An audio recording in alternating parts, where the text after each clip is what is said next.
Number 4 Shudra, انہیں آج کل دلت بھی کہا جاتا ہے۔ ان میں سے برہمن سب سے زیادہ معزز ذات شمار ہوتی ہے اور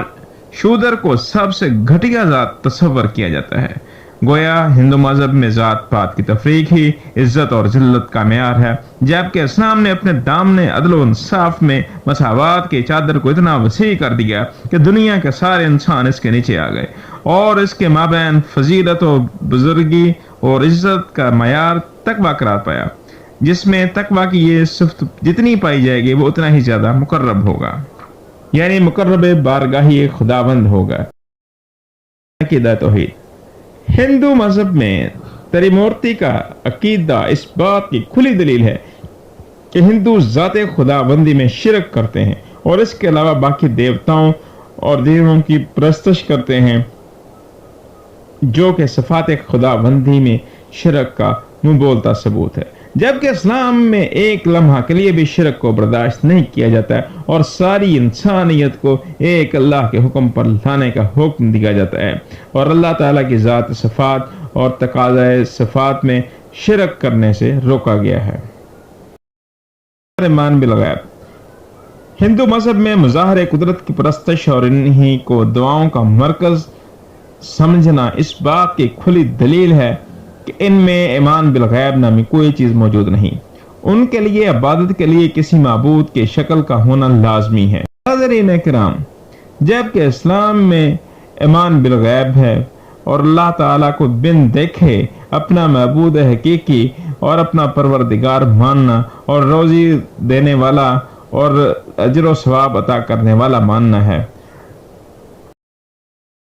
علم کی بنیاد۔ اللہ تعالیٰ نے ہر انسان کو 5 حواس عطا فرمائے ہیں جن کے ذریعے وہ محسوسات کو معلوم کرتا ہے، اور غیر محسوسات کے لیے اللہ تعالیٰ نے دماغ کو پیدا کیا۔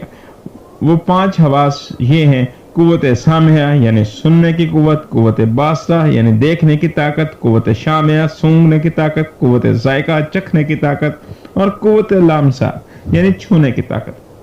اب آپ کو آواز کے کان میں پڑ جانے اور اس کے حلال و حرام کا فیصلہ کرنے کے لیے وحی الہی کی ضرورت ہے، چنانچہ وحی الہی اس سلسلے میں رہنمائی کرتی ہے، اور وحی الہی ہمارے پیغمبر اسلام نبی اکرم صلی اللہ علیہ وسلم اور دیگر پیغمبروں پر اترتی گئی ہے۔ اس سے پہلے یہ بات معلوم ہوئی کہ اسلام میں راہ علم کو فوقیت بخشی جاتی ہے، فوقیت حاصل ہے، اور علم بھی وہ کہ جس کی بنیاد انسانی سوچ پر نہیں بلکہ وحی الہی پر ہے، جبکہ ہندو مت راہ عمل کو فوقیت دے کر علم کو مؤخر قرار دیتا ہے۔ ضابطہ حیات، ہندو مذہب میں رسوم پرستی اور چند تاریخی کہانیوں کے نتیجہ خیزی کے علاوہ زندگی گزارنے کا ضابطہ اور اصول پیش۔ عالمگیریت، ہندو مذہب ایک محدود دھرم ہے جو اپنے دامن میں صرف ان ہندوؤں کو جگہ دیتا ہے جو بائی برتھ پیدائش ہندو ہوں۔ کسی اور مذہب یا قوم سے تعلق رکھنے والے کو اولاً تو یہ اپنے مذہب میں شامل ہی نہیں ہونے دیتا ہے، لیکن اگر کوئی اصرار کے باوجود ہندو مذہب قبول کر لیتا ہے تو اسے نیچ ذات، گھٹیا ذات کے درجے میں رکھا جاتا ہے۔ گائے، ہندو مذہب میں گائے کو ایک مقدس جانور سمجھا جاتا ہے، اس کی پرستش کی جاتی ہے، اسے ذبح کرنا ایک جرم عظیم شمار کیا جاتا ہے، اور اسے چومنا، چاٹنا، اس کے پیشاب اور گوبر کو کھانا مقدس سمجھا جاتا ہے۔ اس کے آگے سر تسلیم خم کرنا بہترین اور اعلیٰ ترین درجے کی عبادت ہے، جبکہ اسلام میں گائے کو ایک حلال جانور کی حیثیت دی گئی ہے جسے کھانا اور اس سے نفع حاصل کرنا ہر مسلمان کے لیے جائز ہے۔ قربانی کے سلسلہ میں اسے بارگاہ خداوندی میں پیش کرنے کا ثواب اور اس کا گوشت اور دودھ قابل استعمال ہے۔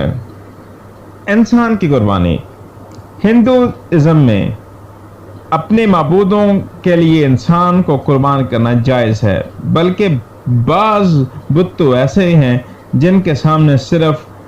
انسانوں کو ہی قربان کیا جا سکتا ہے۔ ناظرین اکرام، یہاں اس بات پر آپ کو آگاہ کرتے چلیں کہ سلطان محمود غزنوی رحمۃ اللہ علیہ نے انہی بتوں کو توڑتے ہوئے اور ان ہندوؤں کی انہی غلط رسومات کو تباہ کرتے ہوئے ہندوستان پر 17 حملے کیے، اور اس سے بھی بڑھ کر یہ کہ ہندوازم کو بری طرح نیست و نابود کیا، ان کے بتوں کو، ان کے معبودوں کو ٹکڑے کر کے پاؤں تلے روندا گیا۔ محترم ناظرین، ہندوازم میں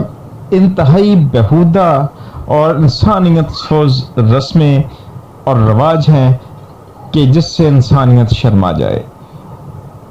جس میں موجودہ حالات میں کشمیری مسلمانوں کا لاک ڈاؤن اور اس کے بعد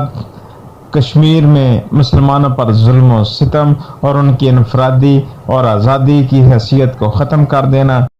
اور اس کے ساتھ ساتھ ہندوستان میں مسلمانوں اور دلت برادری کے ساتھ جو انسانیت سوز مظالم ہو رہے ہیں ان پر انسانیت شرما جاتی ہے۔ تو ناظرین، اللہ تعالیٰ سے دعا ہے کہ اللہ تعالیٰ ہمیں اپنے حفظ و امان میں رکھے۔ ناظرین، اللہ تعالیٰ سے دعا ہے کہ اللہ تعالیٰ ہمیں اپنے حفظ و امان میں رکھے۔ اجازت دیجیے، فی امان اللہ۔